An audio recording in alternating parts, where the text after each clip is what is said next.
Right. So just before we start working on this ABD configure, as you can see, we've got these little green clocks, which means that all of this is time dependent, which doesn't really make sense because there's no animation, because I do have a time shift at the beginning of this stream here. And for some reason it's still, well, you can see some of them are, and then after the, something to do with this for each loop. So what I'm going to do, just to, you know, if in case I play around and move the timeline, just drop a time shift, another one here, just freeze it to the first frame. Okay, and then you can see those, from this point on they go. You could put another one before here while you're working on here, but that doesn't kind of get stuck there. So in the ABD configure, we're going to be setting up a few, you know, our simulation properties on the actual geometry itself, and we'll do this here. So we can do a few groups to have different properties on different components. Right, so we'll start with the rig, I suppose. So we'll use the name attributes for that. The name is rig, and I want the same to be the suspension. Oh, suspension, like that. Okay, and an important thing we're going to do here is the collisions, right? So the rig and these kind of pieces, I don't want them to collide with anything, right? So we need to create a collision group. So that's just a group for these objects to tell the other pieces not to collide with them. Okay, and also we're going to collision ignore, so we're telling ourselves, these pieces, not to collide with anything else. Okay, so we have a collision group, which is the name to what can I collide with, what can collide with me, sorry, and this is the name to pass on to other objects, and a collision ignore is the name of other groups. Okay, so we've got these now, which are, you know, the defaults that come out ground plane, that come out of a typical ABD sim, but we're gonna make groups also for the other pieces. So let's also, oh, we will need, sorry, I don't think any of the physical attributes actually aren't important for this because, yeah, it's not colliding with anything. Maybe some weight, so we can give it some density, so it kind of pushes down on the car. I'll do, what's that, 100,000? Yeah, that looks good. And then let's do the wheel. So its name is wheel. Okay, and so for this, again for the collisions, we want to call this wheel, and the collision ignore is just the rig. In this case, we don't want the wheel to ignore the ground or, you know, the body. And then we could just do wood for this. I know it's not wood, but it's, you know, something light. Dry and clean is fine there. Friction, I want these to be very grippy. I was trying to think, you know, the word frictiony, but I want them to be quite grippy so that they grip the ground, basically. Let's see what else. We also obviously need some attributes for the metal. So name is bendy with a couple of stars. Okay. And then for this, I'm going to work on the other ones we left at default, but the collision shapes here, I want them to be a bit smaller. Okay, because we've got lots of small pieces. And the collisions, again, we'll call these bendy. And a collision ignore, again, is going to be the rig, which should be in this group now here, yeah. Oops, the rig. Cool, and then, so this is going to be metal.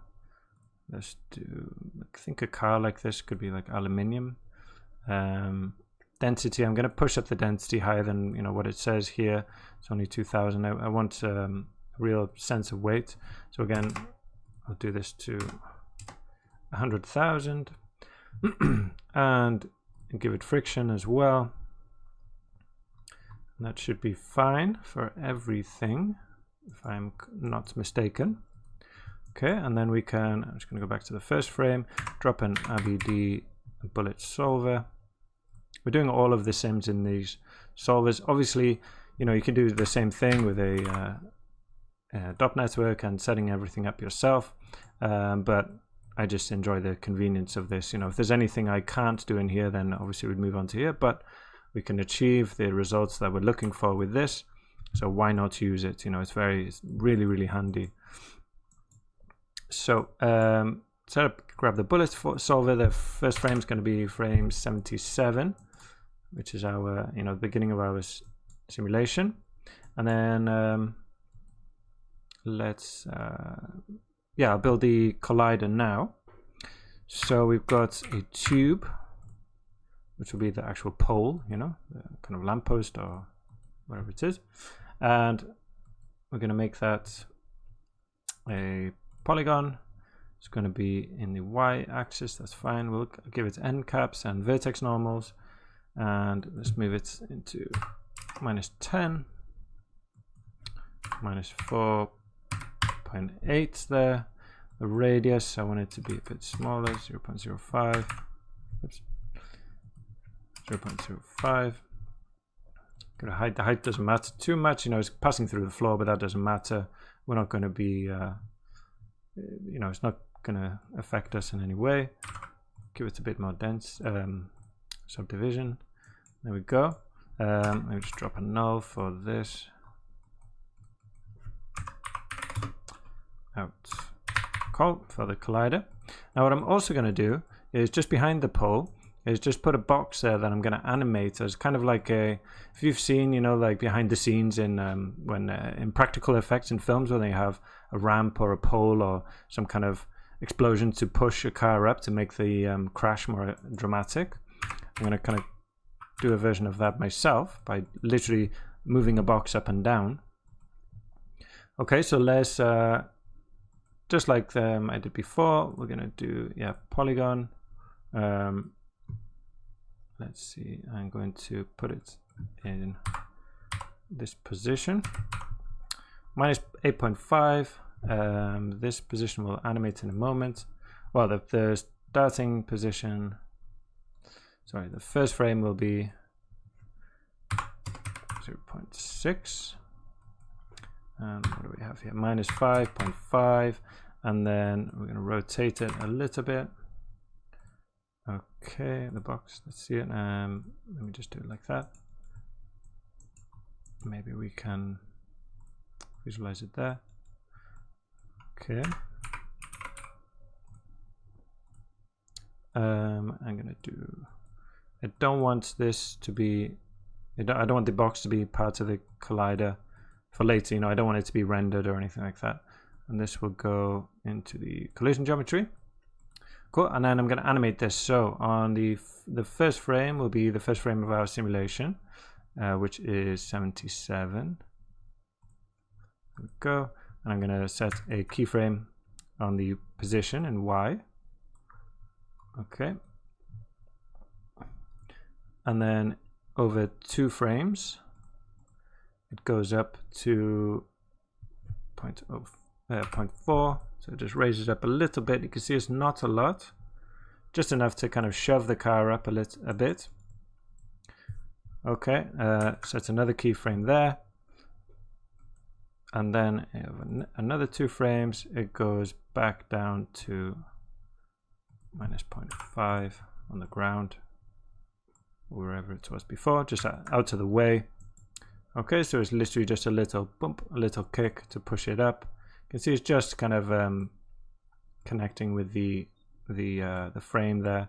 But remember, this part of the frame is, the glue is not going to break, so it's not just going to bend it there. It will, you know, it will force the car to pop up just a little bit. Great. Okay, so next we'll configure all the settings in here and take a look at a nice simulation.